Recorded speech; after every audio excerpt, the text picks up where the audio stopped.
Let's begin. Hi, everyone. Kicking off this meeting, I would like to welcome you all to CircuitStream's Product Management Bootcamp Pitch Day.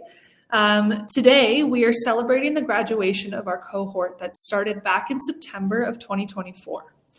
So our event today features several industry professionals who are excited to hear the student pitches, plus several of our recent graduates from the Product Management Bootcamp who are going to be showing you their capstone projects. And finally, several members of the community and the public in the audience today who are keen to see what the next generation of product managers is up to. So a few things today before we begin.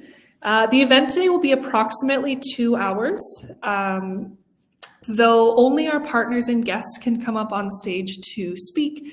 Everyone in attendance today is encouraged to participate in the chat. So feel free to ask questions, give comments, give encouragement, whatever else you might think. There's also a questions feature. So at the bottom of your screen, you'll see a little questions button. Feel free at any point to submit questions as we go. Throughout the pitches, there will be some embedded YouTube videos that we're playing. They will be played on full volume at our end, but please be prepared to adjust your own computer or headphone volume. Lastly, to our guest speakers and presenters today, please make use of the moderator chat as much as you can. So let's kick things off. To start off with, if everyone could go to the chat and let me know where you're joining from today. We have another Calgary, Newcastle, Ontario, nice, Toronto, Pittsburgh, Toronto, Mississauga. Okay, cool. Lots of Ontario folks here. Natasha's in Colombia from across the other side of the world. We have someone from Nigeria here with us today presenting. Awesome. So all over the place, mostly in Toronto. Cool. Let's go to the next slide. So I am Maddie. I'm the Partnership Development Manager here at CircuitStream. My role is to find and maintain relationships with employer partners and event partners. Ultimately, my goal is to get job seekers in our career program closer to jobs, to help build their professional networks, and ideally to get everyone hired. So I've brought several esteemed guests in today from several tech companies across the country and across the world apparently as well. Some are hiring managers, some have technical roles, quite a few product managers in the room. My hope today is that this is an opportunity to network, to connect, to chat about the product industry, and to share capstone projects. I'm really excited to be here today and to see our latest product management grads. So quick overview of the order of events. After some kickoff items, I will call up all of the partners who are attending today to give a brief introduction. Then we will introduce the capstone and jump into pitches. Each individual pitch is given 7 minutes to go through their slides. Following each pitch, there will be 3 minutes of Q&A with the guest speakers. So it's really, really quick. After all the pitches are done, we'll open it up for a general Q&A. This is an opportunity to revisit some things for our guests to talk about any of the capstones they saw and for any of our presenters to ask more questions or have conversations. Then we will wrap up. So some background on us. CircuitStream began back in 2015 through a network of developers and designers and product managers. We're now a leading provider of technology education in game design, game development, product management, and software development. Our primary goal at CircuitStream is to provide future-proofed and industry-relevant skills to folks who are looking to pivot into tech, to upskill, or to learn about the technical aspects of any industry.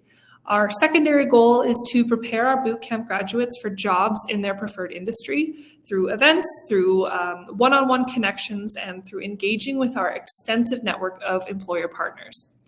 Since we started in 2015, we've educated over 50,000 learners globally, and we're constantly updating our curriculums to stay ahead of the curve. CircuitStream is also educational partners with several top universities across North America to provide technology education for both youth and adult learners.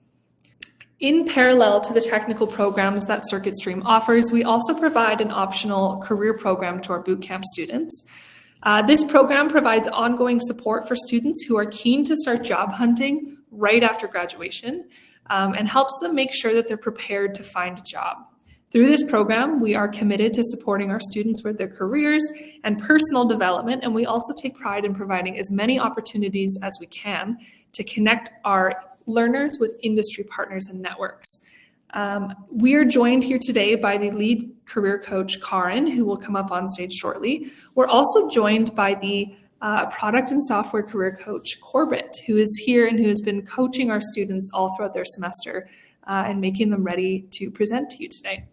For those of you who are members of the public in attendance, we're always looking to expand our network of employer partners who we reach out to for events, talent opportunities, all kinds of things. So if you're interested in joining our talent network, please reach out to me. My email is currently on the slide, but we will put it up on the slides again towards the end of the event. So I would like to please call up all of our industry partners up on stage today. So first off, I would like to introduce Natasha, who is here all the way from Colombia. She is the Senior Product Manager at Toast. Natasha, please go ahead and introduce yourself. Yeah, hello. Thank you for having me.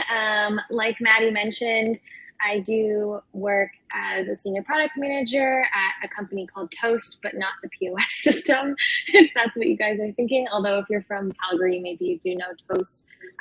Basically, we work as a recruitment partner, specifically looking to help balance talent pools with more women in tech.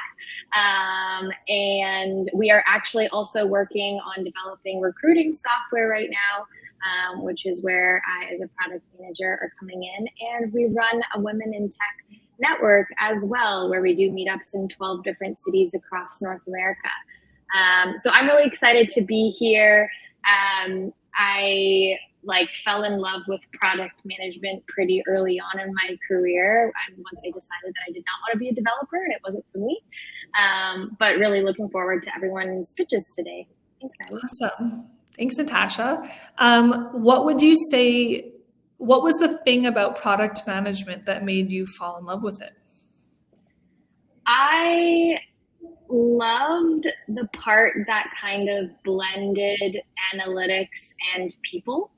I'm a very extroverted person and I love socializing. So I felt like dev work was a little bit too segregated for me personally. I would go crazy working on bugs all day and not talking to a single person. And I also really liked being able to influence decisions that a company was making about what they were building and build things that people found useful.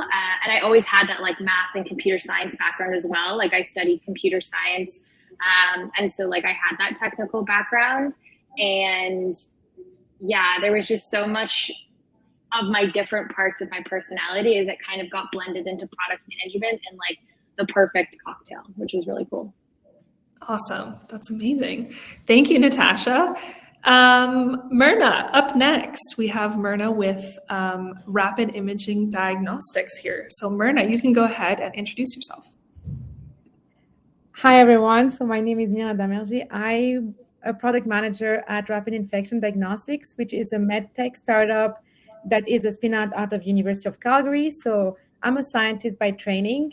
I have masters in genomics and proteomics and biophysical chemistry.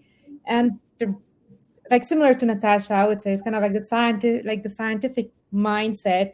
I loved it, but I wanted something more people-oriented and more seeing the research that we do in the lab, being out there, making an impact. So I joined this company 2 years ago as a product manager, and we developed a mass spectrometry platform. So it's kind of mouthful, but basically we use a platform that allows us to look at or to make the speed of diagnostics more faster. We look at bloodstream infection and urinary tract infections, looking at which bacteria are causing the infections and which antibiotics to prescribe, basically. So that's about me. Awesome. So having someone in the product field in the medical field is it rare? Are there a lot of you out there in the medical world, or are you the only one? You'd be surprised how many product managers are out there. The thing is, if you think about it, product management is kind of like something that is more trendier today. But originally, all founders of medical companies, health tech, anything that is health-related technology, the CEO is the product manager.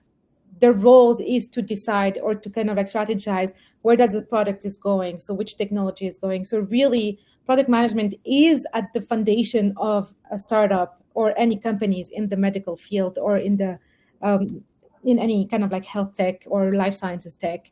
So that would be my take on it. Awesome. Well, that's good to know for our career seekers that they can apply to basically any industry. So we love to hear it. Thank you. Next up, we have Spencer, who is the Director of Product Experience at Zayzoon. Spencer, welcome. Thank you. Thank you. Hello, everyone, and congrats again on graduating and making some cool stuff. I'm excited to see it.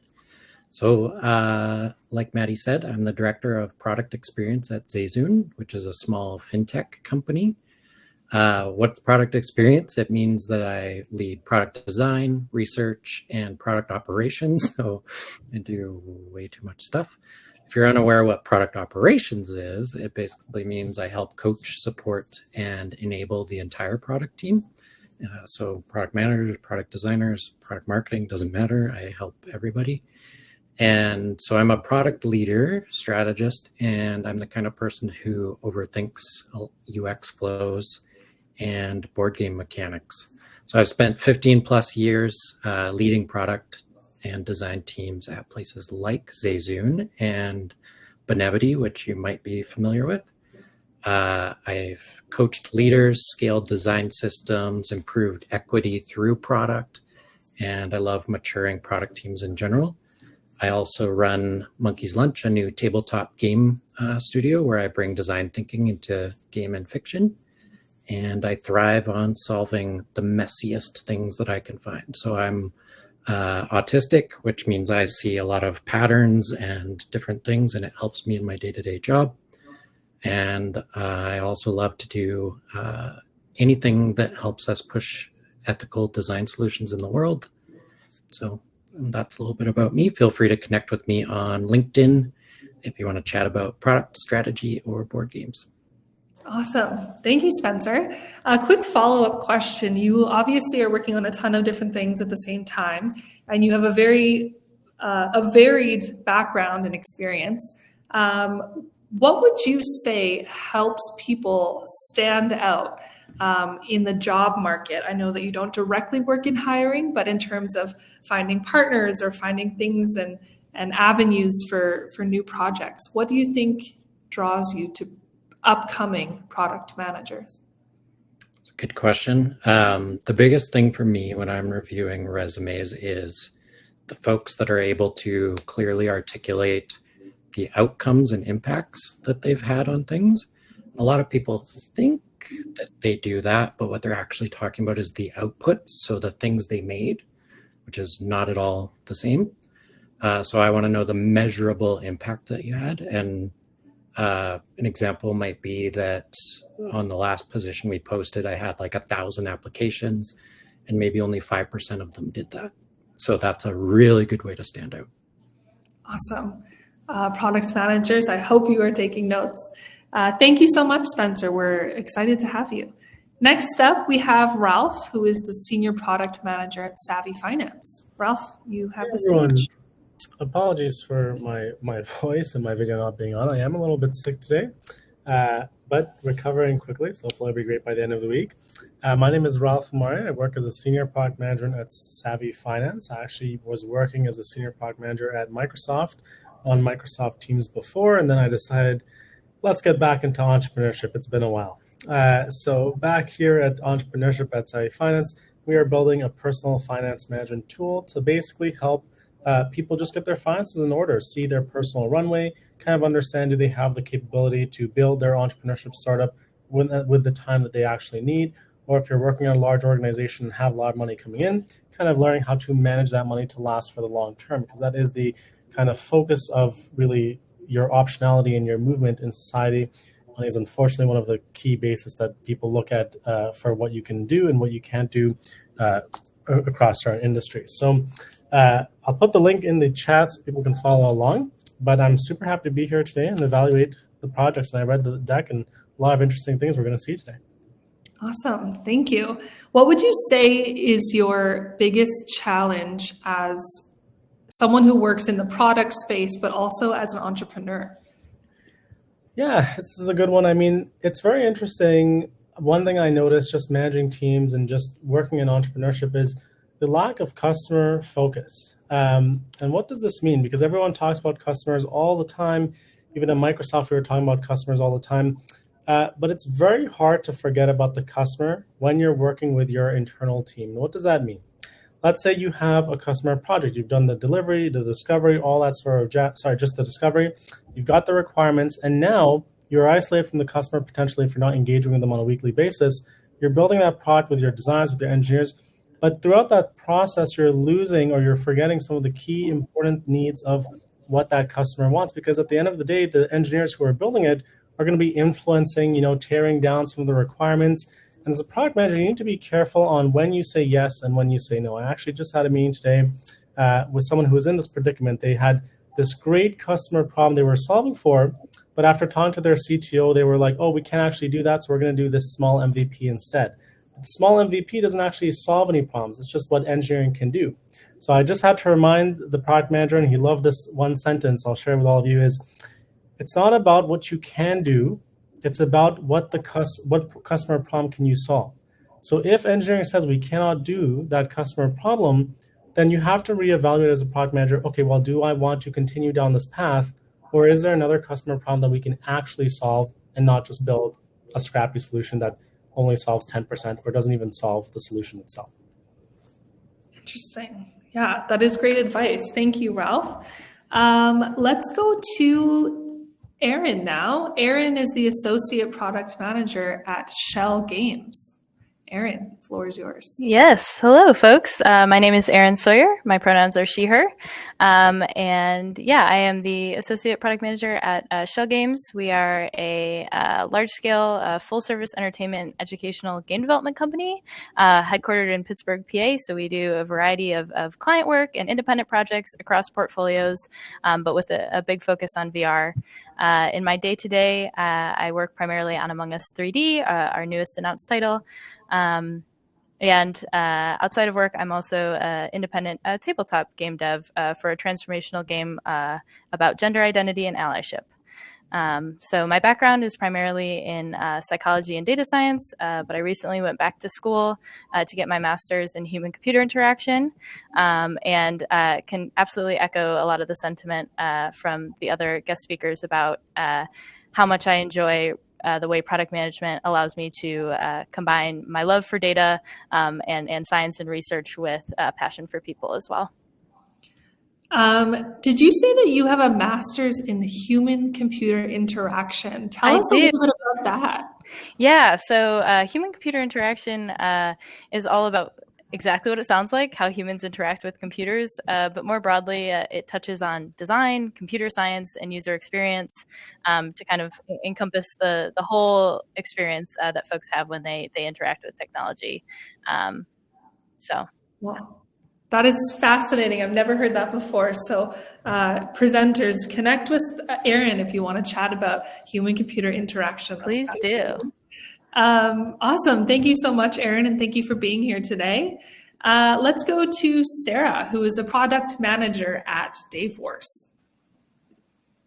Hello, everyone. So excited to be here. My name is Sarah Shabir. So I'm a product manager at Dayforce. So Dayforce is a company that makes software products in the human capital management space.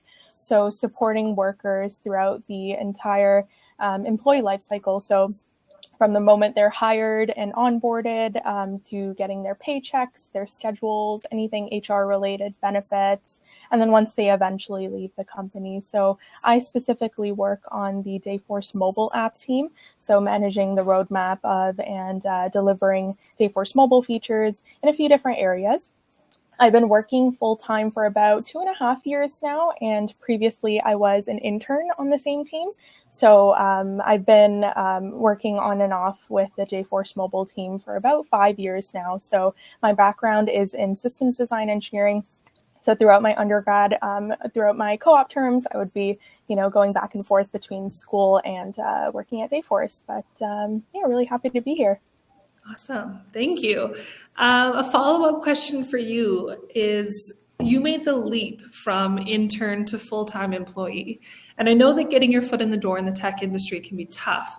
We help our students get some internships, but sometimes jumping to full-time employee can be challenging. So what advice do you have for our job seekers who are hoping to someday make that transition? Yeah, great question. So I would say the two biggest pieces of advice I have, number one being starting those conversations early and making your intentions clear with your manager, your boss, your team, that, you like the product, you like the team, you like the culture of the company, and this is a place that you can see yourself at. So if that's the case, making that known is really important. So you can start those conversations early. So when it comes down to like resourcing and just planning ahead, your company can kind of see if that's something that they're able to work out. And then number two, just as an intern, always taking on ownership with your projects, no matter how big or small, getting your name out there, showcasing your work in front of your team, connecting with people throughout the company, and just making yourself known.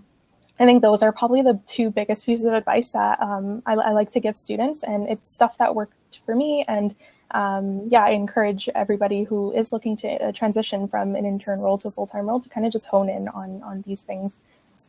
Awesome. Thank you. Yeah, I cannot stress enough making yourself known early so that when it comes to hiring decisions, you're the first person on their mind. That's excellent advice. Thank you, Sarah. Last but certainly not least, we have the Senior Product Manager at ATB Financial. Jake is here with us. Jake, welcome. Awesome. Thanks, Maddie. Thanks, everyone. Really glad to be here today, or really excited to be here today, I should say. So as Maddie shared, I'm a senior product manager with ATB Financial, which for the group from Calgary, you're probably familiar with the company. Otherwise, for some context, we are a full service regional bank operating primarily within the boundaries of Alberta, which actually in of itself creates some interesting challenges and opportunities. I've had the opportunity, and actually really the fortunate opportunity, to work in a variety of different product capacities at ATB. Right now, I'm working in the space of open banking. In the future of really just refers to really where should our product shelf and our services evolve in the coming really months and years to make sure we can continue to be competitive. As banking is a very, very interesting industry right now, and we're having lots of different challenges and opportunities. You're seeing like tech entrance into the market and things like that. So really interesting space to be in right now, and trying to kind of set that strategy and that direction for the organization. But I've also had the chance to work on digital sales. I spent a couple of years doing that as a product leader. Probably one of the highlights of my career with ATB is an opportunity to be a founder of a we call a digital challenger bank with ATB. And so that was almost like a special project that I spent about 4 years doing. Started off, it was just sort of 6 of us. We grew it to about 120 over that 4-year period before the board ultimately decided it wasn't the right path forward. But nonetheless, it was an incredible experience to actually kind of build a digital challenger bank from the ground up with kind of unlimited opportunity as far as sort of making decisions around what you got to do and what kind of paths you took. Lots of customer research, lots of things like that. So that's probably the kind of my highlight of my time with ATB, and that was a really interesting thing to be a part of. Outside of that, I would just say, I'm excited to be here today and kind of hear more about the great work that the group here has done, and be able to provide some feedback and just kind of hear the story. I think there's some really interesting things to dig into today. Awesome. I recall that project, and I know Spencer just put in the chat that we were, it was a big news around Calgary. So what would you say is the number one thing you learned and that you've taken with you in your current product manager role from that experience? Ooh, okay. So it's hard to put it down to one, but let me try and do that. Okay. So you know what? This is interesting. Give me a moment to sort of talk through this. But when we first started in that opportunity, so it was called Brightside by ATB, we were really, really focused on customer research and really bringing the customer at the center of it, which is really important. I don't want to doubt that. I think where we I would do differently and have done differently next time is I think we over-indexed the voice of the customer in the sense of we wanted to have the voice of the customer in every single decision we made, and we almost to a fault in the sense of it would have taken us longer to make decisions or to have driven things forward. And while there's a lot of value in that, I'd almost instead say we need to evolve to more of an experimentation model where you still have that customer insight and that customer voice in mind, but you're actually making decisions much more rapidly. So you can actually put those products in the hands of your customers and get that and have the right metrics in place. You're actually measuring whether or not what you're creating is providing them that value. I think when you over-index on what customers say and not giving yourself enough time to actually measure what customers are doing, it actually is a downside. And so there's lots of research, I believe, to say that customers will say one thing and they'll do something different. So don't discount the customer, just experiment, learn fast, fail fast, and I think you'll move forward a lot faster. That would be a big learning for me if I had to pick one. That piece you said at the end with failing fast and failing forward are key for anything in the entrepreneurial space and learning from those mistakes. So very good advice. Thank you so much, Jake. Thank you for being here. And thank you to all of our wonderful guests who are here today. Hello, everybody. My name is Karin. I'm the lead career coach here at Circuit Stream, and I'll be hosting the next portion of the event, introducing the graduates and their capstone projects. So the Product Management Bootcamp is a hands-on online project-based bootcamp that encompasses 5 hours of live class each week, in addition to 2.5 hours of technical and career labs every other week. Weekday office hours are available for students, and the capstone project encompasses everything that they have learned throughout the entire bootcamp.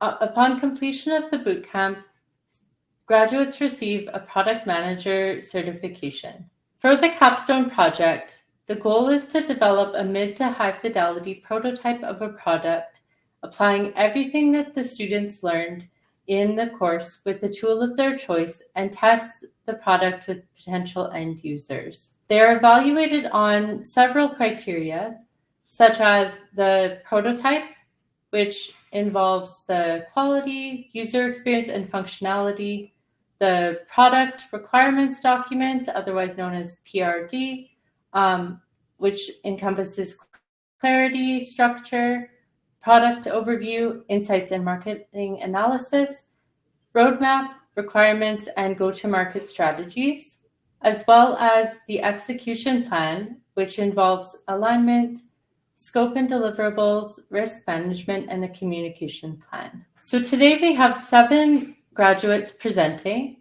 and we'll start off with Liul Abate with Settle Ease, an app for immigrants. Then we'll have Sandy, who will be presenting PawMate. Then we'll follow up with Gianluigi, who will be presenting his promoter marketplace feature from the JazzPass app. And then we'll follow up with Prati, who has a product called Frequency, followed by Smart Inventory by Danya, followed by Heart Reset by Nagin, and finally, Pathway by Chizoba. So Liul, if you could come to the stage, that would be awesome. Yep, my name is Leo, and I'm very excited to be here. Although I feel a bit nervous going first, this is the project, I've been very excited for the past couple of months. So here we go. Yep. So my name is Leo, and I'm excited to introduce you to Settle Ease. It's a platform designed to make settling in Canada easier for newcomers. The inspiration behind Settle Ease comes from my personal experience of moving to Canada. I know how overwhelming it can be to figure out how immigration paperwork, find housing, and access healthcare. And there's so much information, but it's scattered and confusing. And with my background in business management, sales, and customer support, I've always loved problem solving, and my training at Circuit Stream has given me the tools to turn real user challenges into practical solutions. And that's exactly what Settle Ease is all about. So the thought process behind Settle Ease, first I wanted to understand what the struggles was that newcomers face. And then I conducted some research speaking with newcomers to understand their pain points. And the solution was to create a structured, easy to follow platform with checklists and resources. And after refining the design based on user feedbacks, I'm here to show you how Settle Ease can make a real difference in the newcomer experience. So Settle Ease is a digital platform designed to help newcomers by providing structured guidance and support. And the process of settling can be overwhelming with scattered, unreliable information. It makes it difficult to navigate. And our mission is to simplify the settlement journey by offering the right tools, resources, and community support all in one place. Okay, now let's bring this to life with two real examples. Amina, a refugee from Nigeria, and is now navigating complex immigration paperwork while trying to find housing and financial support. And we have Ahmed, a student from Pakistan, is very excited about his new journey, but overwhelmed by the tasks ahead, like getting his study permit, opening a bank account, and figuring out work eligibility. Now, Amina and Ahmed represent thousands of newcomers who need clear, reliable guidance, and that's exactly what Settle Ease provides. So through research, we try to identify 4 challenges that newcomers face. First, it's the complex immigration and legal processes. Newcomers need step-by-step guidance on that. Second, scattered and unreliable resources make it hard to find clear and up-to-date information. And the third one would be social professional isolation. It makes it harder to connect with others. And finally, the overwhelming unstructured information, leaving newcomers feeling lost. Next slide, please. So Settle Ease is designed to tackle these challenges with practical solutions. Personalized checklists, so users like Ahmed and Amina receive a structured plan to guide them through the process. A resource hub, which provides reliable and up-to-date information on topics like housing, healthcare, and legal aid, and a community dashboard, which allows users to connect and share experiences and also support one another. The last one being the appointment and deadline tracker, ensuring important tasks don't slip through the cracks. Next slide, please. And unlike static government websites or fragmented social media discussions, the Settle Ease app combines structured guidance with an interactive community, and we fill the gaps for newcomers by providing comprehensive and personalized solutions that's easy to use. To Settle Ease, your all-in-one guide to navigating life in Canada. One being getting started is simple. personalization. First, users sign up and provide basic details, your status in Canada and your country of origin. This helps us tailor your experience. Once inside, you'll land on the main dashboard with 4 key options: checklist, resource hub, community, and subscription management or settings. To help you get the most out of Settle Ease, we show a friendly pop-up encouraging you to explore more features, like the premium plan, which comes with a 7-day free trial.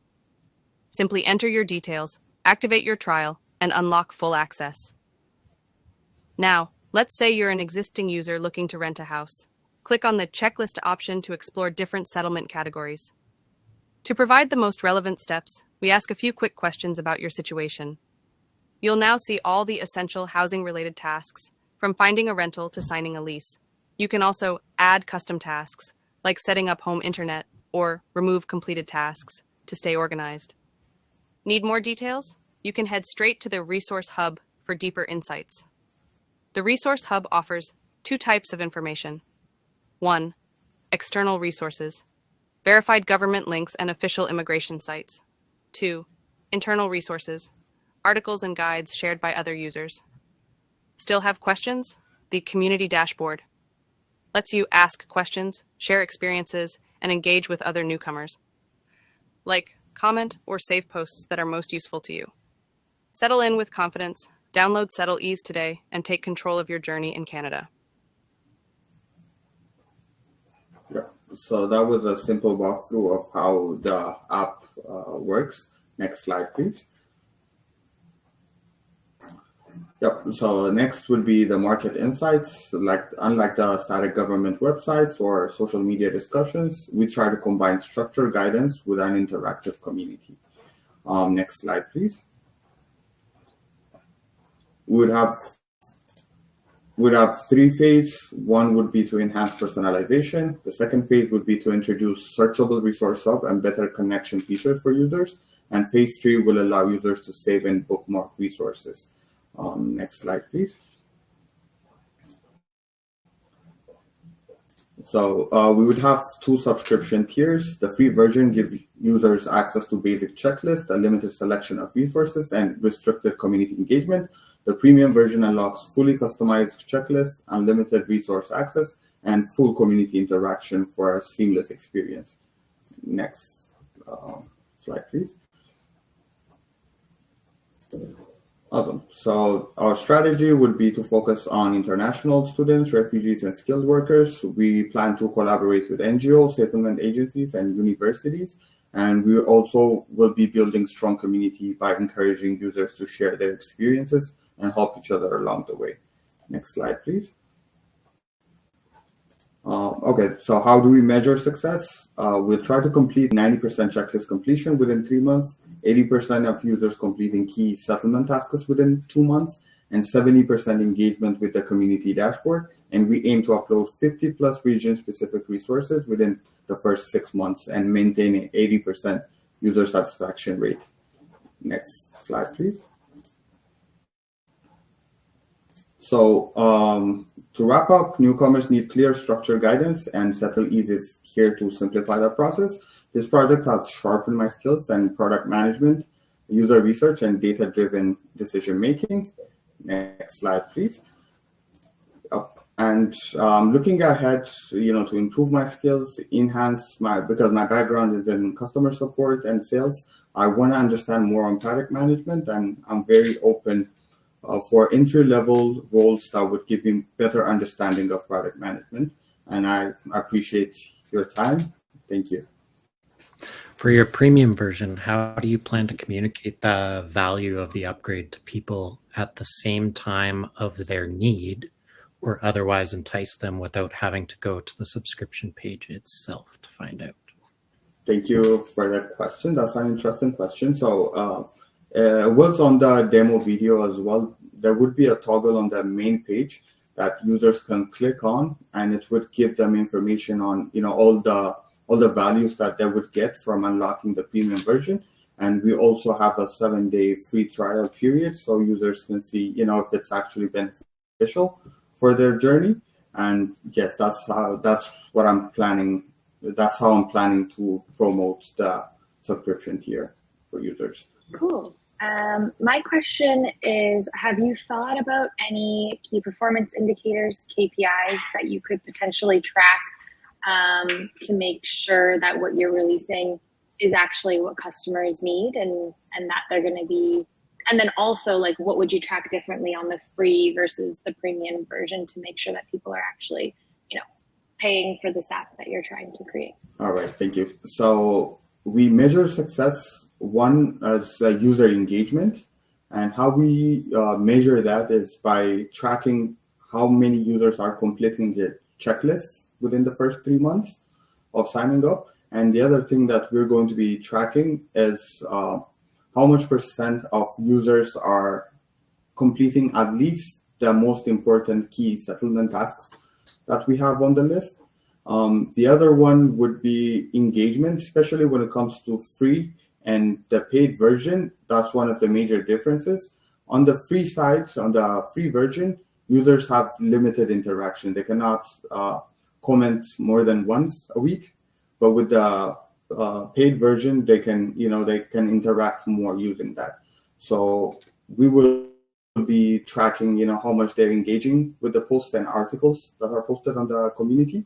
And the other thing that I would say the most important things that we're going to track is that uploading 50% region-specific resources within the first 6 months. So we make sure we're tailored for newcomers from different parts of the world.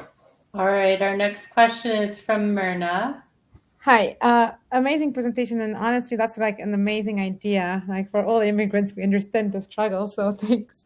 My question is about the ethics and privacy, because immigration is not a topic that we can just kind of like go out there and then look at, go through forums and everything. It's a kind of like a use case, like a case by case scenario. My experience is totally different than the next person that has a similar profile as me. So how would you make sure that you handle this data in like correctly or properly? I'm trying to find the words, but yeah, it's more about the ethics and making sure that the privacy of the users are maintained. Got it. That's an excellent question, actually. Yep. So with this app, we won't be taking like sensitive information. So the basic information we need from our users is their status in Canada and their country of origin. This will tell us a lot about what kind of information that we can provide for these users. And moving forward, that would also leave us room for improvement by including AI to provide a more personalized, more tailored guidance based on that. But yes, for data privacy, as I mentioned, we won't be taking sensitive information from users, only the basic information from that user, and that would help us guide the user based on their status and their country of origin. Yeah, great job. And just want to highlight too, the focus on trust as a customer value felt spot on. One thing I wanted to ask about was, it seems like the community forum part and finding community and using others as a resource is a really key part of the value proposition. But at the same time, it seems like the longer that you use the app successfully, the product successfully, the less incentivized you would be to kind of come back to the forums and help others who have been in your shoes. So I was just curious if you were thinking about ways to kind of incentivize folks to keep up with the product even after maybe their main use case. Okay. Thank you for that. So basically, the newcomer experience doesn't end on the first year. It doesn't end on the second year. I came to Canada about 3 years ago. There are still some journeys that I have to go through, and I kind of feel alone, to this day. It's not something that ends somewhere, right? Once you complete the basic tasks, then there's schooling, education, and then the work, and then how you apply for banks. It goes along, right? So I feel like throughout the way, there's always something that newcomers could share with one another. They might they don't want to feel isolated along the way. It may just be to show support. It may also be, to just share their journey. That kind of gives the community dashboard a sense of belongingness and a sense of family. All right. Thank you, Leo. Unfortunately, we are out of time for your question period, but anyone else who has questions, you're welcome to ask at the end in the general Q&A. All right, next we have Sandy. So Sandy with her product called Pawmate. Very good afternoon. I'm Sandhya Subramaniam, a product manager by profession and a proud dog mom of these two beautiful labs. Next. So I grew up around dogs. I've been around them my whole life, but it wasn't until recently that I became responsible for one of my own. Recently, I got a call from a friend who had just brought home a golden retriever puppy. She was completely lost and had never heard of crate training, recall, impulse control, let alone what to expect when her tiny fluffy bundle grew into a 75-pound lab. Another similar call from a friend with a cockapoo. I shared everything I had learned from my recent experience as a puppy sitter, but instead of helping, I only overwhelmed them. That's when it hit me, my aha moment. New parents need bite-sized age-specific information rather than an overload of advice all at once. The most valuable thing that helped me as a new parent through all the challenges and frustrations was having a supportive, judgment-free community of experienced handlers who truly cared. Next. And that's how I came across and came up with the idea for Pawmate, a one-stop parenting companion guiding you through every step of the parenting journey. During my research, I found that the market lacks a platform that combines personalized guidance, health tracking, and most importantly, one that provides community support. And that's how I created Pawmate. It's targeted at dinkwads It's the perfect solution that handholds new parents through every step of their journey, setting them up for success. While creating this, I had two main goals in mind. One, to reduce unpleasant instances at public places among dogs and also between dogs and humans.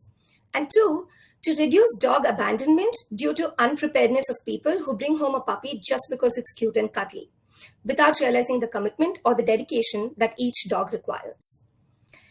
And how I aim to do this is by empowering parents to start off right, because prevention is always better than correction. And two, to equip them with the knowledge and tools to anticipate challenges and also navigate them efficiently.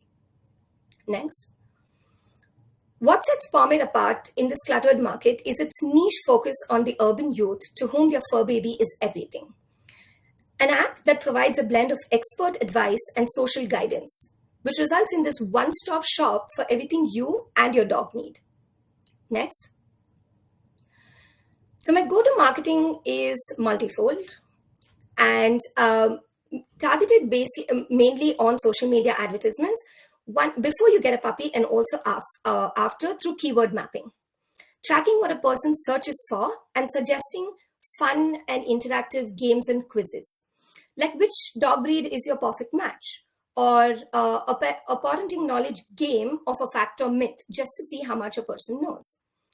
The second way is through strategic partnerships with vets, pet shops, groomers, etc., to drive organic adoption. And the third is to provide free expert guides and checklists that can spread awareness and drive engagement. Next. I'd like to take a look at the design and the user flow of Pomade. First is the simple sign-up page. It then moves on to the second page, which is basic information about the user and their puppy. The third is the stage of parenting. Do they have a puppy already or are they just exploring? Fourth is the level of experience. How comfortable are they handling dogs? And the fifth is a detailed mapping of the user, their environment and lifestyle to better customize training plans.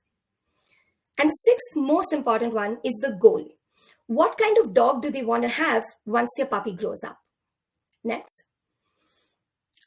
The seventh page is basically reiterating Pomade's objective, our motivations and business goals. The eighth is what the company offers. And the ninth is an overview of what your puppy needs, attributes and training to focus on. This will change depending on breed and environment.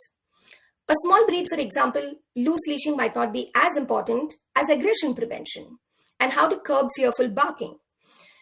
And if you had a husky, for example, boundaries without barriers because they are escape artists. So how to curb howling, how to mentally stimulate the dog to avoid destruction because of boredom, and things like that. And the 10th page is an age-wise breakup on things to focus on. Hovering on any of these stages will give you a pop-up with the rationale and explanation behind, and which gives you the why behind the suggestions. Next. The next page is the membership inclusions and the value gained as a subscriber before moving on to the payment page, which has this interactive cute puppy, which is based on the breed that they entered in the beginning. And post-subscription, it captures a little bit about the location and a few more aspects to help them get started. The last two pages are customized for the member login. So once they come back as a member, they see personalized content and also 3 action steps based on what they can do once they come on board, and also how to reroute to the homepage and then take it from there. Next. Well, that brings me to the end of my presentation. My contact details are on this QR code. I've recently moved to Canada and I'm looking for my next big product role. I've sent a LinkedIn invite to all the guests present today, and I'm looking forward to coffee chats with each one of you. Thank you for your time. Maybe I can start. Great presentation. I like this idea, and I like how you went about defining the problem and told it like a story and found the user need, and kind of that's how things started. So I really like that. One question I did have you given any thought about where you would want to source the data from? So is it like research, maybe partnering with organizations? like finding best practices or training material? Is the idea to develop training content in-house or to tap into a data source somewhere to provide, recommendations to parents over your platform? Awesome. So part of the research that I did was also speaking to a couple of industry experts, like pet shop owners, groomers, things like that.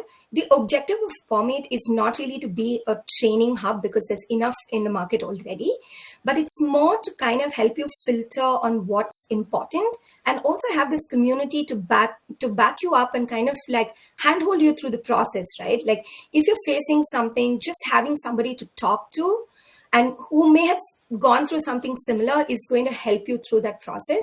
So the training is not the main focus. However, the community and this personalized support is.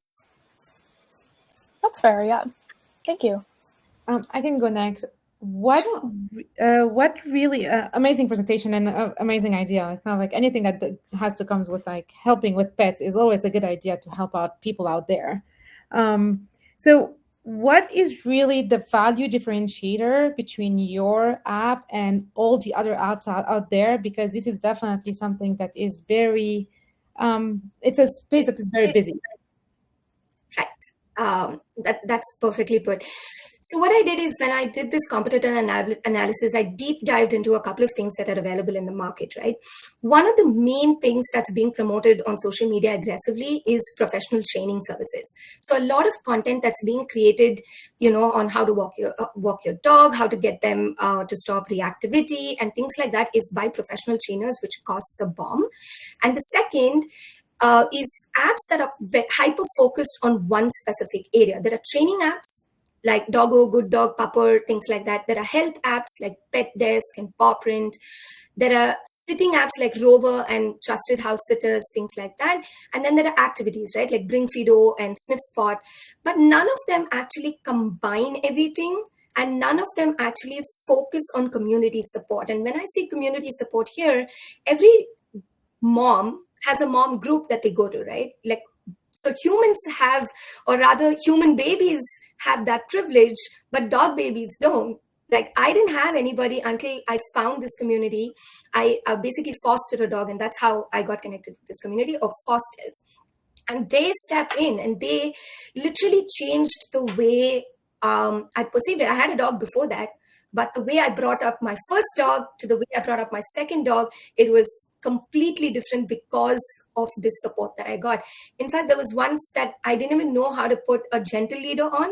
And anybody who has a dog knows getting that gentle leader on is not easy. And if you don't do it right, they're going to run away from it. And then you're just like doomed. So I had somebody come home and help me make it a game. So then he loved putting his nose through it. And then it literally within 2 days, he was like set. And then I had a great walking experience. Awesome. Thank you. Okay, I can go next. Yeah, thanks so much for walking us through that. It's a really interesting idea. And I think I can really see the need for this, especially with the sort of influx in pets we saw during COVID. And then, of course, sort of some of the returning back to shelters and whatnot. One of the, I guess, maybe comments I have, and I want to get your thoughts around if you different customer segments that you might want to attract with this product that you're building. And one thing I was thinking is one segment that might be quite valuable is a group that is like considering getting a pet and hasn't quite got a pet, and helping them give the visibility of like what you're really getting yourself into and how you set yourself up for success. I think when you think about potentially the customer journey or of owning a pet, there's different parts where you could insert this into, whether that's pre-pet, I've had to rescue a pet, now I'm puppy stage. So I just was curious if you thought about the different segments and different stages they might be in and how you'd maybe sort of target them. If you would prioritize one segment over another. Yeah, just curious for your thoughts on that. Hi, it's so nice connecting. I think we connected on LinkedIn as well. It's great meeting you here. And that is a fantastic question because yes, I did think about that. Initially, I wanted my app to be to appeal to multiple segments of people, and then I realized that Dinkwads was a good segment to start with. So that would be for the MVP, and this is essentially for people who are getting dogs from a breeder. This is the first step because the problems that they face are pretty predictable versus adopting a dog. If somebody's getting a dog from a pound, the problems that they face are very, very different. So the first step would be to get this community on board. And then with success in this space, the second and third and fourth rollout would be to include not only rescues, but also smaller families, to move beyond dinkwads and go to family groups who also want a dog. But then again, those challenges change. A family with a dog would need a little bit of socialization with how to introduce a baby into the equation, how to get your dog not to attack your child, the most important thing. So the challenges and then what the app provides then changes slightly. And then the focus would have to, in a sense, for these two segments, get a lot more personalized and a lot more training behavior centric, which is a different problem to tackle. So at stage one, I wouldn't want to do that. But as it goes on and once it gets the kind of traction that it does, then it's easy to kind of adapt from there and change trajectory and kind of add these elements and give it more importance. All right. Thank you so much, Sandy. Unfortunately, we are out of time. Sorry to cut you off, Jake, there. Unfortunately, we're out of time. And you did such a great job on your presentation. Thank you so much. Next, I'm going to call to the stage Gianluigi. Hi, everyone. My presentation today is about the promoter marketplace. As Karen said, this is only a feature within JazzPass, and JazzPass is a ticketing software. But before, let me give you guys some context of everything and introduce myself. So next slide, please. So hi, I am Gianluigi. I am an event entrepreneur and self-made product manager.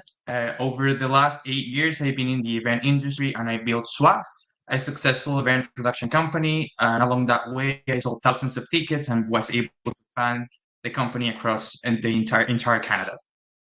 So after scaling the business and assembling a team to run the business independently, I shifted my focus to ticketing now. So I'm helping build JazzPass, that is a ticketing software startup right now.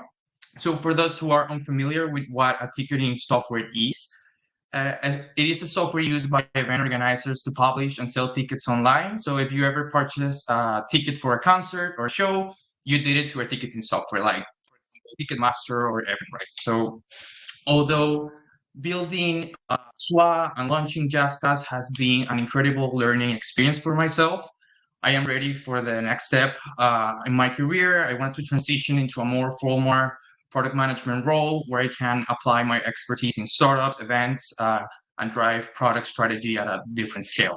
So the promoter marketplace is a feature that I came up with from working in the event industry and selling thousands of tickets while collaborating with hundreds of promoters.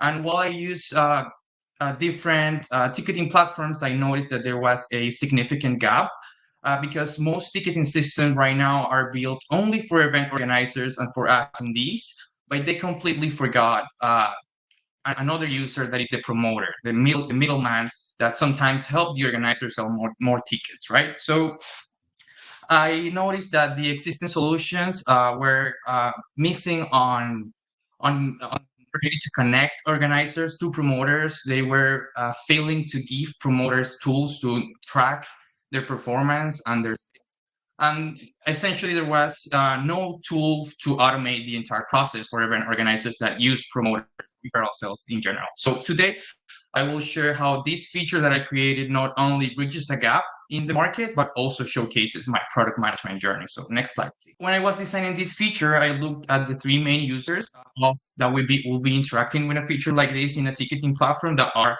of course, the event organizer, the promoter, and the attendee. So I assigned a persona name for each one of the users that we're going to be later seeing on the demo. But essentially, each user is looking for something different out of the feature. So organizers, they want to expand the reach by connecting a network of promoters, while promoters want to also connect with organizers, but they want tools to track their performance and monetize on their referral sales, right? And attendees, on the other hand, they're just basically looking to purchase a ticket through a referral, to a trusted referral, and hopefully get a discount, right? So the solution for all these would be is this marketplace So the promoter marketplace is essentially is an ecosystem where organizers and promoters can find each other, can support each other, can communicate. And the three main functionalities of this feature is live real-time sales dashboards that both organizers and promoters can see in real time to track performance. Discovery feature that allows organizers and promoters to discover each other, communicate, and collaborate. And lastly, the payout feature that allows promoters to cash out their own earnings and promoters and event organizers to automate the entire process. So this feature is so great because not only creates a lot of value for all the users and it takes a new user into the equation, but it also provides a new revenue stream for JazzPass because we're planning on charging a small service fee on every commission that is paid to a promoter. So next slide, please. Now we're gonna be able to see the demo of it, but we're only gonna see the wireframe of event organizers and promoters, which are the most important ones. Okay, so first of all, we're gonna go over the organizer wireframing. So when signing up, an organizer needs to set up his account as an organizer. So after inputting his information, press sign up. First thing he has to do is select the organizer company he wants to manage, in this case, company number 1. And down here, we will see the promoter marketplace with the three main functionalities, which is manage promoter, find promoters, and payouts. So if we go inside manage, we can see our promoter performance. Down here, we can activate and deactivate their codes. And if we go to manage, we can manually add a new promoter. So if we manually add a new promoter, in this case, we're going to add Laura. We can input her information, her code, her discount percentage, and commission to be paid. Press save, and then we assign it to tickets. In this case, only tier 1 and 2. Press save, and a new promoter created. Now we have to test the code to make sure it works. So in the other hand, if we want to find a new promoter, let's say we don't know Laura, but we cannot manually edit. So we go to find new promoters. We select the city in which we want to see promoters to hire, and we see promoter 1 and promoter 2. In this case, Laura. So we see promoter 1. We see his record here, but we want to make an offer to Laura. So when we press offer, we see the same thing as before. We set up the discount, the commission, send the offer. Now if we go to requests, we have a received offer, which we received one from Christian, and in our sent offer, we have the request we just sent to Laura, which is pending approval. So finally, if we go to payouts, so let's see, we see Laura requested this commission. So if we go in, we can see more detail. We can see the commission and her payout. We're going to go over the promoter wireframe. So when the promoter is signing up, he needs to set up his account as a promoter. Press sign up, so he will get in her dashboard. In this case, she's Laura, and she sees a slightly different dashboard with the same three functionalities. So first one in the dashboard here, she sees the promo codes and links for each organizations that she can access to. And if she press home, he can see her overall performance, and she can filter through organizations of an event. So if she go inside the organization, she can see the commission that she generated. So if she wants to discover events to promote, she goes here, she selects the city where she wants to see events to promote, and she sees events in Toronto that are available. So she can request the job in either of these two cases, but because she was already requested, we go inside request, and in the received request, we see the organizer company 1 request we previously did, where we can accept or reject as a promoter. Finally, if we go to payouts, here we see the commissions we have generated, and we can manually cash out. All right, guys, so after trying to build this in real life, the major challenge that I presented on was building the right feature without overcomplicating things. So because I was talking to a lot of users, it was really hard to stay focused and not get off the roadmap. So I really recommend working with your developers and early users to avoid shifting away from the roadmap. This is how our roadmap looks like from the end of the year, but just to summarize it, we need to launch the MVP and test with real users. And after we iterate and make it better, we can start monetizing MVP. And after everything is running perfectly, then we can start by the end of the year making the marketplace more functional, adding new features to the feature. Next slide, please. So this is it, guys. I invite you to join me in this journey. As I said before, I am looking to leverage all this experience in entrepreneurship and startup to actually land a more formal PM role. I'm also looking to expand JazzPass reach, so you can help me if you have any employment opportunity on site that I would be a good fit. Any mentorship to Jazz to navigate startup challenges, or any connection within the tech or event industry will really be valuable. Down here, you guys have my contact information, and links to my LinkedIn profile and my portfolio, where you can see more detail of my feature. Thank you so much. So you mentioned that in one of your first steps that you would want to be collecting user feedback to refine the features. What do you think the best way would be to collect that user feedback? Would you be doing interviews or surveys? Would you be doing a mix of both? I'm curious what you think would work for this. Yeah, that's actually a great question. The way we just did it, because I already started doing feedback, is actually because I'm in the industry and I have an event company and I work with a lot of promoters. I interview a lot of them. I make them go through the functional prototype. So I actually send them a link to the functional prototype and let them use it like without me saying anything. And I actually find some useful insight that helped me a lot. Thank you. I assume that the promoters are effectively getting a referral link they can share. And if so, what tools will you provide to folks in different geographies or platforms where they are required by law or user policies to disclose if they are receiving payment for affiliate links? Promoters, they when they sign up, they do need to go through our financial onboarding. They do have to provide they have to connect their bank account, of course, and they have to provide their tax ID of any kind, because they're going to be profiting out of this platform. And regarding the mechanisms to track sales, yes, you have two mechanisms. When you create a promoter profile, you get a discount code which users can input when they're buying a ticket, attendees. And you also get a referral link that takes you to the event page portal. So that doesn't necessarily get you a discount, but if a sale comes through that link, I would know it comes from that promoter, and they still get a commission. So two mechanisms: promo codes and referral links. But will you encourage them to disclose to the people they're sharing it with that they get a kickback? I think yes, because you mean to disclose to the people that they're giving the code that they're earning a commission out of them? Yes, actually, I don't know, I didn't mention this, but actually, like a growth loop idea that I have with the feature is that actually attendees, when they buy a ticket through a promoter, they're prompted like, hey, you bought these through your friend. If you also have friends that you could bring, you could potentially profit from like bringing your group of friends or family to next event. So actually attendees, when they buy a ticket, they're prompted to become promoters, and attendees, they can always, if they create an account, they can always switch to promoters. And essentially what the feature is trying to do is making anyone that has a group of friends or family be able to profit by taking that group of friends into an event or a club or whatever. Restaurant. Awesome. Thanks. Thank you, Gianluigi. Unfortunately, we're out of time. So great presentation. And now I'm going to call to the stage Prati with his product called Frequency. Concerts were always exclusive, but the pandemic taught us accessibility is essential. Well, Frequency isn't just a fix, it's a revolution. AI-powered, seamless, and open to all. The next era of live concert begins now. Next, please. Good day, everybody. My name is Pratyaksh.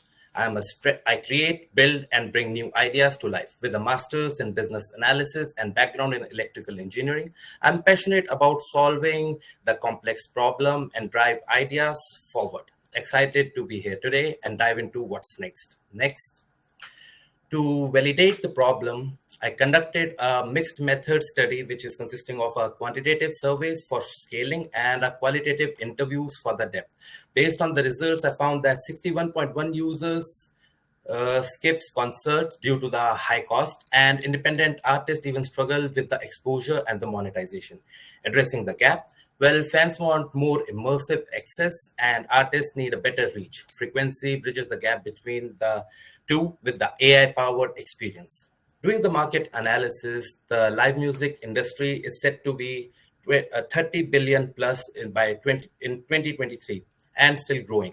Virtual concerts are expected to reach about 45 billion by 2030, of which 30% users, that is 150 million of users, in Spotify are interested in live concert streaming, which stands at a market of $9 billion. Well, Frequency is poised to capture that 5% adoption, that is 7.5 million users within 2 to 3 years of the launch, which is a $450 million serviceable, obtainable market opportunity. Well, Frequency isn't just streaming, it's the next gen AI-powered concert experience, enhanced with AI concert, artist monetization, and global accessibility. Well, with virtual concerts are growing at a 23% year-on-year, no platform today offers a truly experience that is the AI-driven concert experience, and Frequency is setting the new standards for the live music up here. Frequency brings the AI-powered personalized live concert to fans worldwide, with the help of real-time engagement, interaction like never before, and seamless accessibility to attend concerts effortlessly and anywhere. Next. Well, with Frequency was shaped by the real user insights. Lisa, Carl, Alex helped us understand the fan needs, and Julie and Sarah provided a valuable artist perspective for helping us understand the other side of the coin. Together, they shape an experience for both sides of the live world music. Next. Well, Frequency delivers both the fans and artists AI personalization for deeper connection, monetization, premium content, and immersive social experiences for the artist. The hypothetical roadmap looks like in phase 1, starting from Q2 2025, we'll be focusing on AI and UX of the foundation, followed by the core AI features, and we'll be wrapping this year with the public launch. Addressing the Q1 for 2026, we'll be focusing on the global expansion with the intro to VR features in Q2, and in Q4, that's the phase 7 for the year to 2026, we'll be working on AI-generated artists and haptic feedback. Frequency's revenue model ensures the sustainability, with 60% of market ticket sales and 30% from premium subscriptions and 10% from the virtual merchandise. Now, let me walk through showcasing how Frequency works, followed by how it looks like from the artist side, directed directly from Sarah. That's my AI-generated avatar for this. Next. Once the user opens Spotify, they tap Frequency. After creating a buzz about it, they can easily access the events, and the premium users can view their booking, and the non-premium users can explore the events and grab the ticket codes for the same. Next. For premium users, exclusive access and invite features is introduced to drive engagement. Next. For non-premium users here, they gotta enter the invite code, or they can just tap sneak in for a preview with a clear prompt to convert to a revenue stream as a subscription. Next. Well, the key metrics for success here would be the increased adoption, improved engagement, and monetization of the artist. Track progress in real time to ensure we meet our goals. Now, let's hear it out from Sarah. Hey, I'm Sarah, one of the artists and a persona for this case study. I'm here to give you insights into what I can do with Frequency and why it's a game changer for me. With Frequency, I can perform live for fans worldwide, engage in real time, and monetize my music without restrictions or middlemen. Let me show you how it works from my end as an artist. Since it's still in development, I'm using an early version.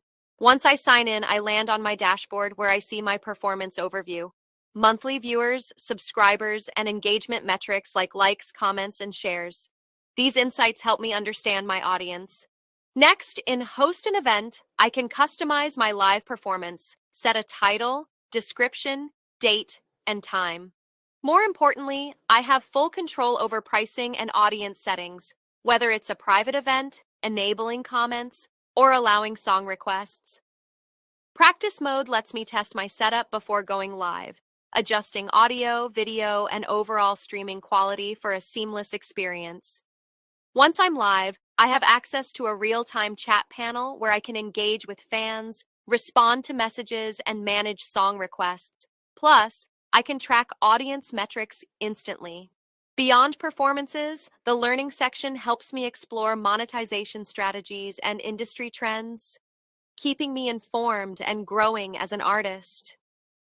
Frequency gives me the power to take control of my performances, connect with fans, and collaborate like never before. It's more than a platform. It's a game changer for independent artists like me. So here's a look at our early prototype. It showcases how we are using the wireframing and prototyping to shape a seamless, intuitive experience for frequency users. Addressing the challenges up here, the low artist adoption rate, AI issues, and the competition, of course, the exclusive partnership needs to be done to stand out. Final thoughts and call to action stands out as frequency's potential is huge, but changes awaits like low artist adoption, AI bias, and the competition needs to be the unique AI experience and which will help us lead together. Well, with this, thank you for your time and let's reimagine live music with frequency. I actually have a question. So I was trying to kind of like formalize that in my head, and it's gonna come out really weird, but you'll do whatever you want with it. So first of all, great job, and it's really nice that you had the risk that you that you see in bringing that product to life. How do you feel about, like, I would say that that's probably kind of like competitors to YouTube. So yeah, it is. what would that look like? Like, how are you trying to, I don't know, compete with YouTube on that aspect? Yeah. So right now, basically what YouTube, Twitch, and all other platforms offer is like just the live streaming as anywhere else. But what Spotify can do is like they can get into the AR and VR space is something that is expanding and is projected to grow ahead. So based on that, and surprisingly, when I was working through this, I could see like Spotify has already started integrating something with getting the ticket sales up here. That's what something they are chasing as Netflix, what is they are doing.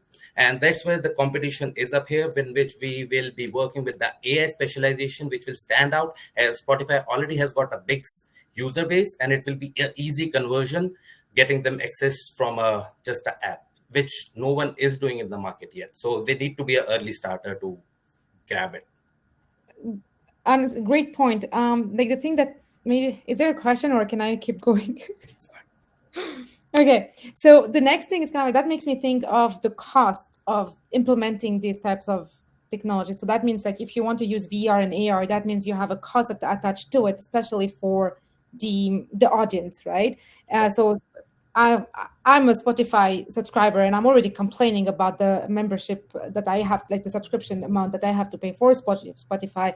So what is that gonna look like for yours when you have all of these attached costs that you're not fronting? Well, based on that, that's something which will be dive deep down when I complete the Q4. Basically, once I see how the market is performing, while I integrate the VR thing, and if it goes, then I'm happy to take it further, completing for the further phases in my 2026. And by end of 26, that's the overall round thing, that all things will be integrated along with the AI, AR, and VR. So it's still something which needs to be addressed, and they take care after the analysis and once I launch this. Noted. Thanks. All right, that's it for time, Prati. Thank you so much for your presentation. Now I'm going to call to the stage Danya with her product called Pantry Pal. Imagine throwing away $1,300 every year, dollars every day, straight into the trash. That's what the average Canadian household loses annually through food waste. Even more shocking, 60% of this waste is completely preventable. That's why I created Pantry Pal, a smart app designed to manage your household inventory, effortlessly reduce waste, and save money. Hi everyone, I'm Donia. As a facilitator and creative thinker, I specialize in solving problems by bridging gaps between people, process, and technology. I'm passionate about continuous improvement and committed to creating user-centered solutions that make daily life simpler and more sustainable. Driven by my own struggle with managing household food waste, Pantry Pal embodies my commitment to innovation, practicality, and improving everyday experiences. About the problem, Canadian households waste over 50 million tons of food annually, costing each family about $1,300 every year. Why? Poor inventory tracking, forgotten expiry dates, inefficient meal planning. We don't just waste food, we waste money, time, and most important one, resources. There had to be an easier way to manage things. Let's meet Diba. Diba is a busy project manager and mother of two. She wants to eat healthier, save money, and stay organized. But juggling work, family, and daily tasks means she frequently throws out spoiled food or have to order fast food. Diba needs a simple, efficient way to manage her kitchen inventory and reduce waste. PantryPal addresses Diba's need. Intuitive logging, easily track inventory with receipt scanning. Expiration alerts, receive timely reminders. Shared list, sync inventory with her household members.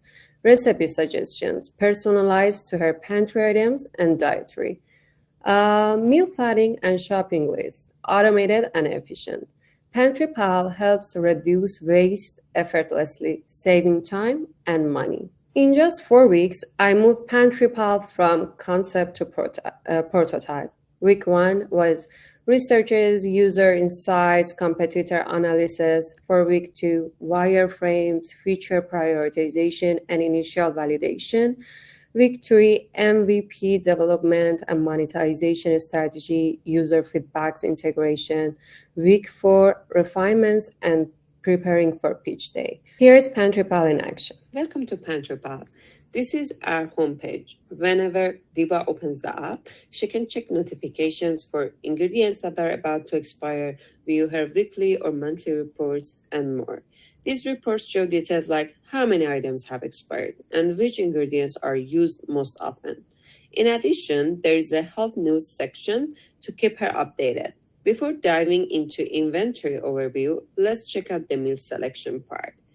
Here, Diba can plan her meals for the week, adjusting portions as needed. The app calculates ingredients and compares them with her current inventory, providing a grocery shopping list suggestions that she can manually update and add new items.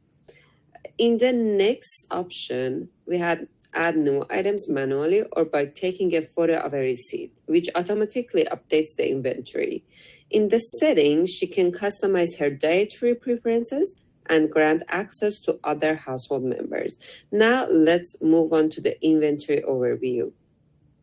Diba can choose categories like fruits to see what she has. Items are organized by total count, low inventory, which estimates based on her past behaviors, and expiring soon, expired and finished items. Let's go through total items here. She can see all the ingredients she has, and if something is near to expiry date, she can press the recipe button and use it before it's too late. She also can select item and mark them as finished and then delete them and or add them to the grocery list.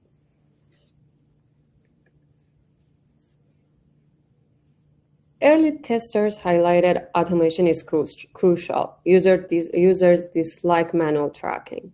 Simplicity drives engagement. Features must feel effortless. Customization improves experiences. Users want flexible, personalized tools.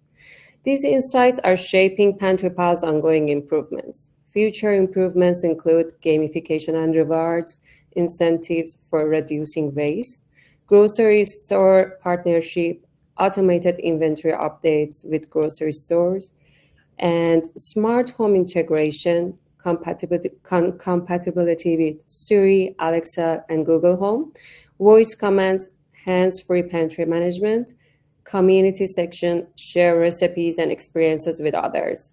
These updates will enhance convenience and user satisfaction. Thank you all for your attention. I'd love to hear your feedback. If PantryPal resonates with you, let's calibrate and make a real difference together.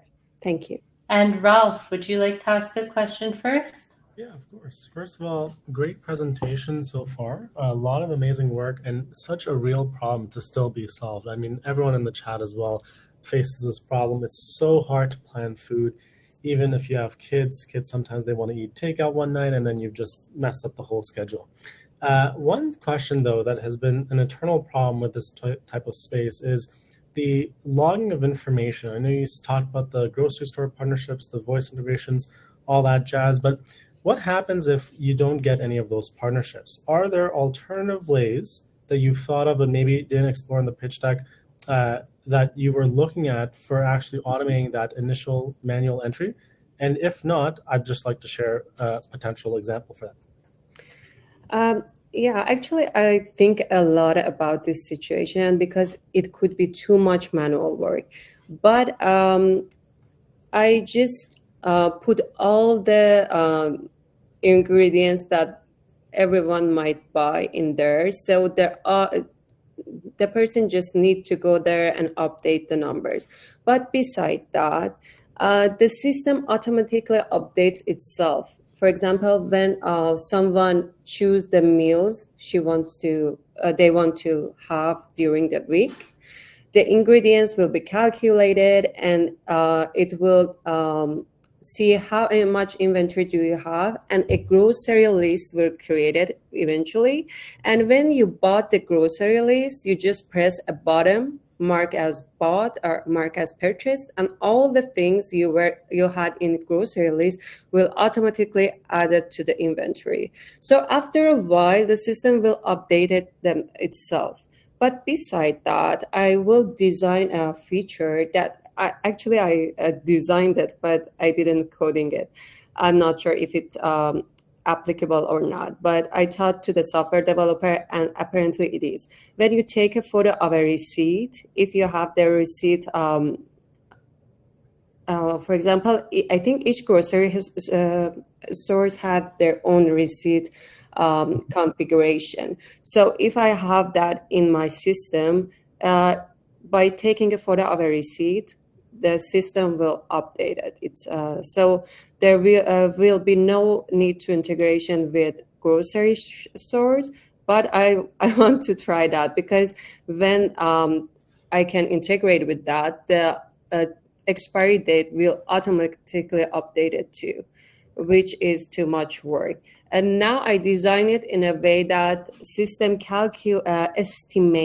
estimate the expiry date, but for sure it might not be so direct, and people need to make it change it manually. So yeah, that's correct. And I love that. I love what you've done with it. I love where you're going with it. The key factor is really the accuracy of those estimations. One data point that I'd recommend potentially looking into, I don't know if this would work, but I don't know if you ever bought milk from the grocery store and looked at the expiry date of the items. They usually come in batches, right? So a manufacturer will produce maybe like 1 million milk cartons every 3 months, and then they'll expire within 4 months or something like that. So if you were able to factor that data point in as well without even a partnership needed, just looking at the manufacturer's release timeline, then you could also have better accurations even for things like milk or non-standard things that may not be in that original model. So that might be interesting to explore as well. This is a great idea, though. Fantastic work so far. Thank you so much. Thank you for your guidance. Actually, yeah, it will work. Yeah, if I can jump in here. So Donnie, I love this idea too. This is like a pain point that I experience regularly where things expire. How do you make the best use of those? Couple of thoughts I have, and maybe some questions back to you. Like, I think it's so spot on that you've tuned into the need to automate this and sort of simplify this to make it really scalable and widely adoptable. I think you're on the right track there. And one suggestion I have is I use Superstore here in, I think it's probably across Canada, but it's a Loblaws store. And they have a really robust app now where anytime I go in and shop and I scan my card, it knows every single item I've bought. And so you talked about grocery store partnerships and being able to tap into a database like that. I think that's a huge automation opportunity, though I bet you Loblaws would be somewhat protective of it. But I guess my question is for you, like I see a lot of potential in this from an automation perspective. I even see there's fridges nowadays, like where they scan products as you come in and out. So there's a lot of automation, but I guess my question is, how do you see opportunities to monetize this? Because I see a lot of upside, but also a lot of potential investment needed for you to get it to a place where it's heavily automated and really scalable for an average user. Actually, I have a huge idea behind it. For monetization, if I want to categorize my strategies, the one is connected to integrating with grocery shops. I want to kind of include them in the, not only just sending me the expiry date and everything, but also whenever the person is run out of the, for example, something and want to buy something, I want to ask them to integrate to order it online. So I want to kind of include them, into the profit of using this app. Not only that part, but also ordering online from their grocery store. So maybe it's a B2B part. And yeah, I think there are a lot of potential. I'm thinking a lot of how I need to prioritize things. But now I think like this. This is the strategy I have in mind. Yeah, thank you. I think there's so much potential. I see all these paths you could take. Like there's all these apps that do things independently. There's Flip, that's all flyers. There's ones where I use for like a shopping list, but they all do one distinct feature. And I see really where you're going here is being able to bring all that into one single app. So I think it's really cool. I really like what you're on to here. Thank you. Exactly. I'm so excited about it too. Thank you. Thank you so much, Tanya. Next one is Nagin with Heart Reset.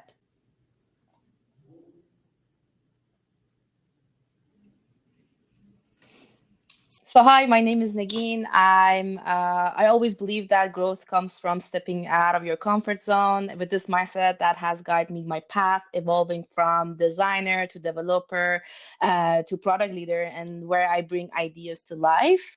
Today, I will introduce my capstone project as my product called Heart Restart. In my late 20s, I realized that dating wasn't just about finding the right person. It was about navigating the emotional journey. This insight sparked the question, what if we can redefine the dating experience? And that question becomes the foundation of my capstone project. After interviewing 14 users, I found out 60% of the people go through the common dating cycle. They started actively dating, putting a lot of effort.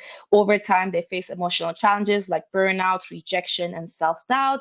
Feeling overwhelmed, they take break from focusing on themselves, work, and hobbies. Eventually, they desire for companionships and they retry dating again. This pattern is actually completely normal and natural part of the dating experience. After speaking to a therapist, I learned that repeated going through the cycle without reflection and emotional processing those emotional challenges, it can lead to prolonged disengagement.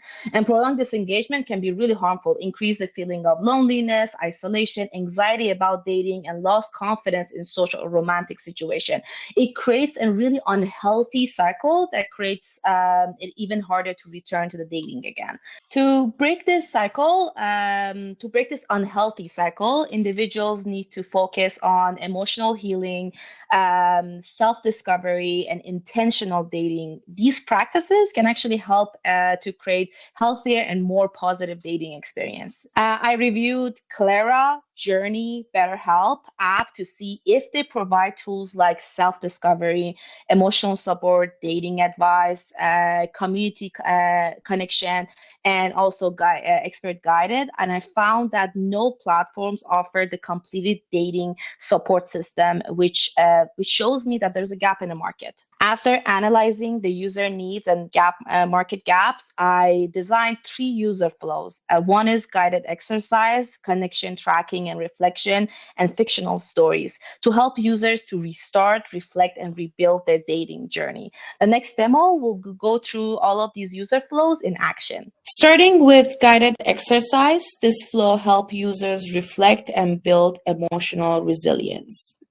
Each exercise includes introduction, key concept article, and reflective questions.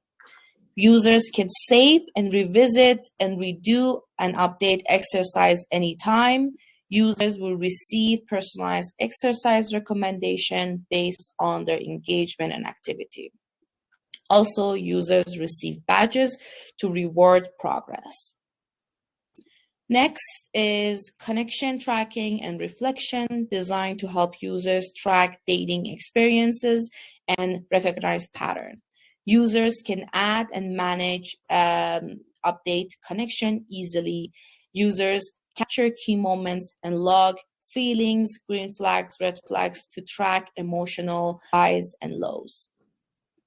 Insight reveals pattern over time to help users make better choices in the end. Users can cut connection and all the data will be deleted except cutting off reasons and summary insights that will be stored in the app forever. Users will also receive badges to mark milestones. Lastly, fictional story offer AI-generated narrative about dating struggles. Each story explore rejection, self-doubt, isolation to help users feel understood. At the end of each story, there will be AI coach offering actionable advice.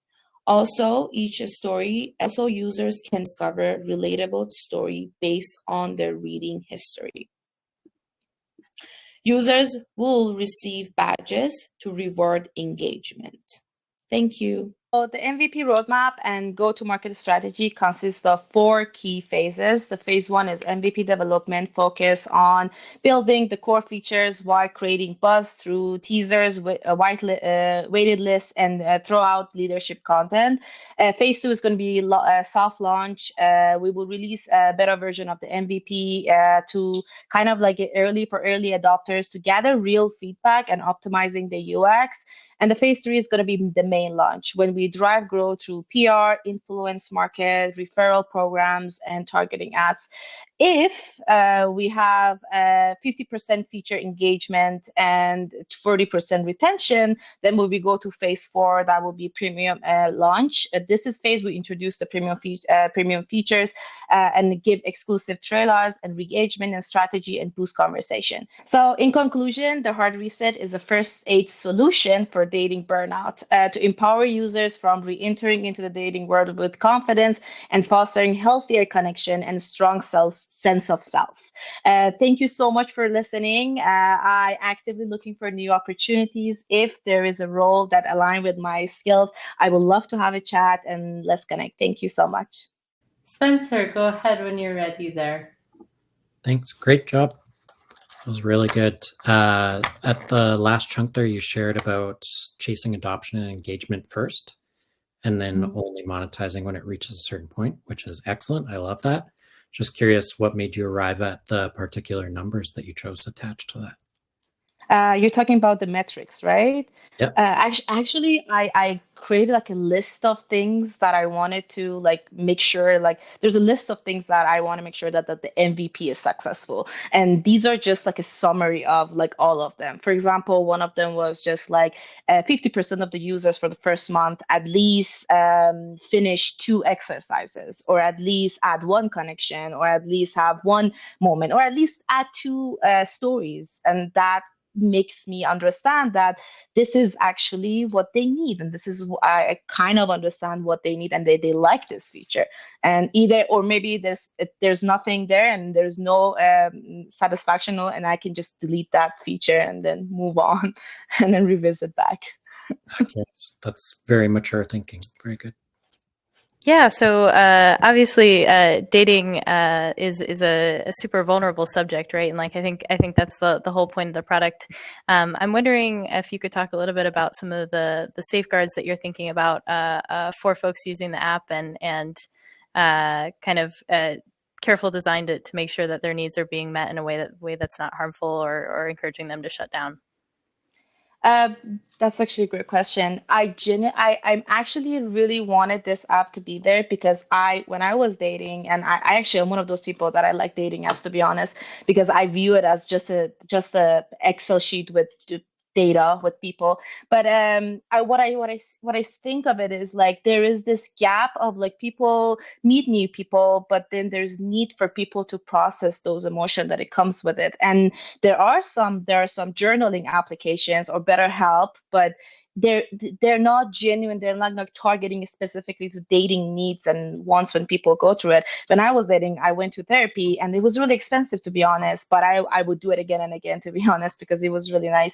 But I think there needs to be for an app that is kind of like help people to go through those burnout and all. There's a lot of there can be a page that gives a lot of advice, like the the exercise guide page and give them a lot of facts. And eventually, one of the premium features that I want to introduce, that I think you should be introduced to this product, is having therapists, so they can connect with people that they go through those needs with therapists, and those therapists can be connected to each other. And for the MVP, it's going to be the exercises, but for the future premium features, it's going to be definitely interacting with therapists. And I think this is going to be the most safest way to people can just like go through all of those emotions or fears, anxieties that they go through. Thank you so much. Unfortunately, we're out of time, but great presentation, Nagin. And finally, we have Chizoba with her app called Pathway. Hi everyone, my name is Chizoba Amangbo, and I have a background in civil engineering and engineering business from University of Toronto, where I learned how to merge problem-solving skills with practical solutions. I have a passion for building empathetic, user-centric solutions and storytelling. Currently, I work as an intern on the product team of a data center startup, and I'm looking for full-time associate product management roles. When I'm not crafting product solutions, I'm crafting in real life. I love crocheting, painting, as well as arts and crafts. So for my problem and market insight, navigating today's job market is tough, especially for students like Muna and Johnson, and quite frankly, myself. Muna is a first-year engineering student who isn't sure about if engineering is the right professional fit for her, but she has no structured way to explore other professions. While Johnson is a fourth-year student who fell in love with product management, but now he needs to expand his options due to hiring freezes. They're not alone. 52% of recent graduates are underemployed, working in jobs that they're overqualified for. This is because students don't have a structured way to track experiences as well as position themselves in today's job market. So that's where Pathway comes in. Pathway is a career discovery tool that helps students tell their professional stories beyond traditional static resumes. Key features include 1, career exploration, 2, personalized resume building, and finally, a pitch view to share with industry personnel as well as recruiters. So for my process, Pathway was built using an iterative as well as a user-centric approach. So first, I started by defining the problem and conducting market research. So I analyzed hiring trends, user personas, as well as competitors. And then I identified core features, created wireframes, and conducted user interviews. Based on feedback, I refined my prototype to ensure my product met user needs. My favorite part of the entire process was interacting with the users because I loved hearing what they had to say, and I also enjoyed building the career personalization engine. Welcome to Pathway. The first couple screens explain to users how their information is being used. Instead of struggling to recall past work, Pathway makes it easy to build your profile. First, Muna takes a quick personality and work style assessment to get tailored career insights. Then she uploads her resume to pull in work experiences, and finally, she connects to her student Canvas account to automatically add relevant coursework and projects. These steps ensure an easy onboarding process. This is what a completed profile should look like. For example, if she wants to update her personal projects, she can upload the project with any file type and then rate their proficiency and relevant skills gained with this questionnaire. Pathway then suggests career paths based on their experiences and profile. This feature provides the job overview, skill fit and gaps, as well as other job-related information. This information is pulled from LinkedIn APIs. Based on Muna's skills and personality, as well as interests, Pathway suggests UX designer. Muna can then generate a resume. She simply uploads the job posting and selects a template, and information from her profile is used to generate a resume. Based on what she's learned about UX design, she's really excited and wants to stand out to recruiters. Her pathway allows her to create an interactive pitch deck or a 1-minute video to showcase her work and personal brand to recruiters. The deck can be exported via email, LinkedIn, or QR code to share with recruiters and hiring managers. Muna now has more clarity to explore new career paths and can take actionable steps towards achieving them. Pathway believes every student deserves a path that feels personal and achievable. So to scale Pathway, I'm starting with Canadian students using Canvas for easy LMS integration. Our first partnerships will be with career centers of these universities. And then once we validated our products, we will move on to universities, Canadian universities that use Brightspace and Moodle. And finally, we'll integrate internationally. So the next slide is key success metrics. So hopefully we're on that slide. So to measure success, I'll track one, user engagement. So number of active users as well as number of signups. Career acceleration. So I'll measure how many users actually land jobs with this platform. University adoption rates. So career centers that officially adopt Pathway. And finally, resume and portfolio sharing activity. So last slide is roadmap. So our vision is to be the leading career platform. We'll be rolling out in 3 key phases. So the first phase is the MVP, which was hopefully demonstrated in the demo. And this just helps students structure their experiences and improve job application process. The next phase is career community as well as community insights. So this expands career visibility with community corner for mentorship, interview insights, as well as student-to-student career discovery. And the final phase will be a premium feature, career coaching and digital storytelling. So we'll introduce personalized career coaching, a storytelling tool for mapping career journeys, as well as premium branding services. So by expanding from a structured job search tool to community-driven insights and personalized branding, Pathway becomes a comprehensive career companion and not just a resume builder. Throughout this project, I faced 3 key challenges. So one, standing out in a crowded market. And to solve this, I did deep user research as well as A/B testing, and it really helped me refine my unique value proposition. My second key challenge was getting users to actually engage in my research. And to solve this, I provided tangible value exchange. So in my case, I partnered with some student clubs at U of T and these research participants were able to get double entries in raffles hosted by these clubs. And finally, iteration based on feedback, and I learned how to make small, frequent changes rather than waiting for the perfect version. I love working on this project, and I'm seeking full-time entry-level product management positions so I can apply my skills, and I would love to connect. My information is on the screen. Thank you. Yeah, I was super excited. This is literally a hiring platform, probably over 100 students that are dealing with or tackling with this solution. Forgive me if I missed it, but did you talk other than just like we should partner with these worked in ed tech in the past, and partnering to start is really, really challenging. And like regulatory, do you have any ideas on how you could monetize it kind of a direct to consumer way to at least eventually build up to those larger contracts? Okay, so I did think about that, and I think for phase 3, a lot of the branding as well as coaching services will be premium features, so we could monetize in that way. But then we would have to wait till phase 3 to make sure we acquire enough users before we start monetizing. Yeah, if I can go next here. Question I had though is, this is a really interesting product, and I was curious if you thought if there's a specific sort of industry or individual who this might be more suited for. Like when I think about portfolios, I think about I have my design portfolio or I have my marketing portfolio. So I was kind of curious if you'd maybe kind of identify almost like an early adopter group, or if you think it has application across like a broader set of markets or areas.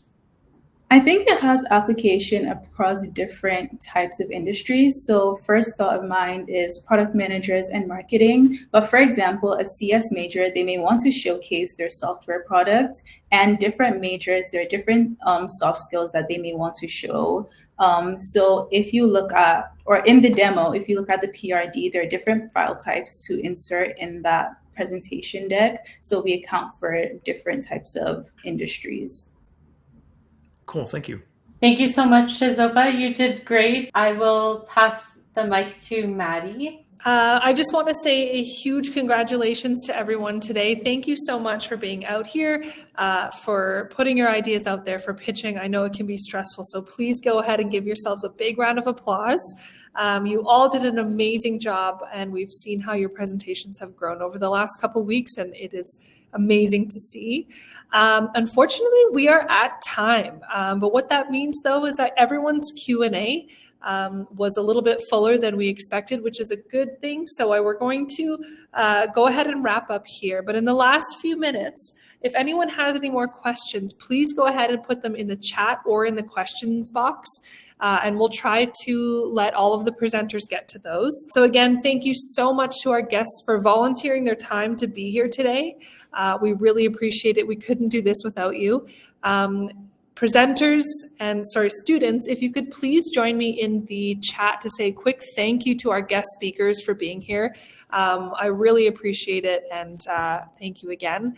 For everyone else in the audience today, we're always looking for event partners and hiring partners. So if you're interested in getting involved in CircuitStream, joining one of these events or doing something similar, my email is back on the screen. So please go ahead and reach out to me when you can. But thank you again. I really appreciate it. We will wrap up here. I'll make sure to connect everyone over email so you guys can continue the conversation. And I hope you all have a great afternoon.